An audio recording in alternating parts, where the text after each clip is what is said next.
Thank you, Mr. Speaker. I yield myself such time as I may consume. Gentleman's recognized. Mr. Speaker, on Inauguration Day, our border was secure.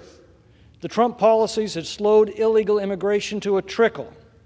But that afternoon, Joe Biden reversed these policies, and in the last 17 months, the Democrats have deliberately admitted into our country more than 2.1 million illegal aliens.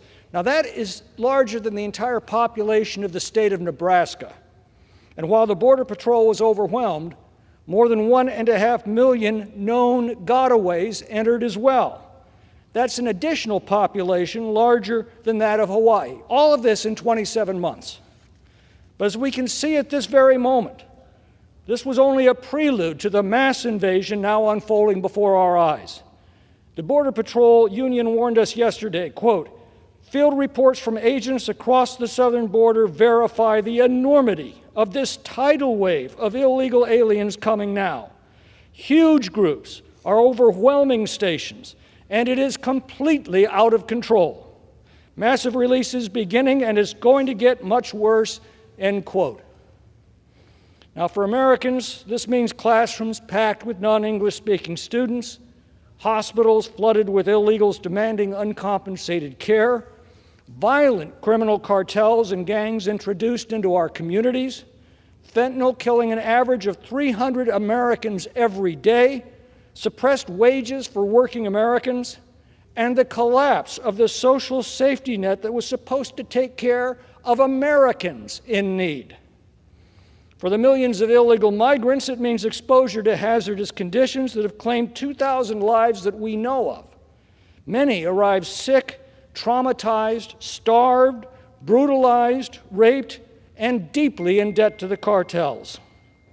These are not asylum seekers. Asylum is a specific refuge for those singled out by their government for persecution because of race, religion, or political beliefs. Asylum is achieved by crossing the first international border that separates you from that government. Asylum is not an open invitation to bum rush our borders, but the Democrats have made it precisely that. If you make a fraudulent asylum claim, you're now guaranteed to receive immediate admission into our country. You get cash, a range of free goods and services, indefinite residency, and indefinite work authorizations. And when your claim is ultimately rejected by a clogged court system years in the future, you'll not be deported, and you only need to wait for the next amnesty. This makes a mockery of legitimate asylum, the sovereignty of our nation, and the rule of law. Our bill removes the incentives to break our laws by reinforcing the existing requirement that forbids releasing asylum claimants into the country until their claim is resolved. This bill also returns unaccompanied minors safely home, as we already do with children from Mexico or Canada. But this administration sends all other children to poorly vetted so-called sponsors in this country with little concern or follow-up over the conditions into which we have abandoned them.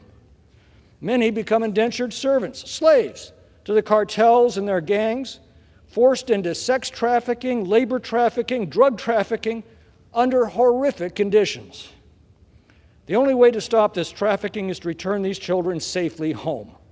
The cartels are paid thousands of dollars to bring them to the United States, and that will stop the moment we return these children to their homes. Every Border Patrol agent I've talked to tells me that this is the only way to stop this heartbreaking tragedy.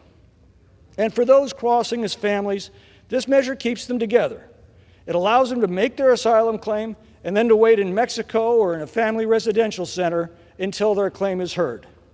This measure removes the incentives for cartels to traffic children to pose as families in order to be automatically released into our country, as the Democrats are doing. I want to thank Mr. Biggs, Mr. Roy, Mr. Calvert, Mr. Carter of Texas, Mr. Johnson of Louisiana, Mr. Tiffany, and Mr. Moran for their work that comprises the judiciary section of this bill, and my thanks to the many members who helped craft it into its current form.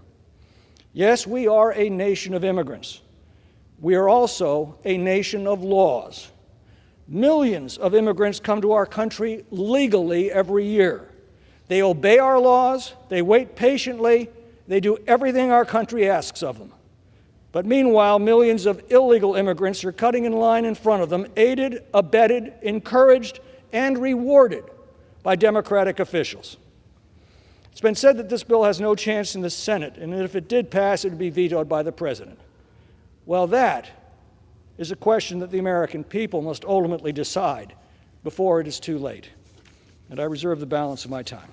Gentleman from California reserves. Gentleman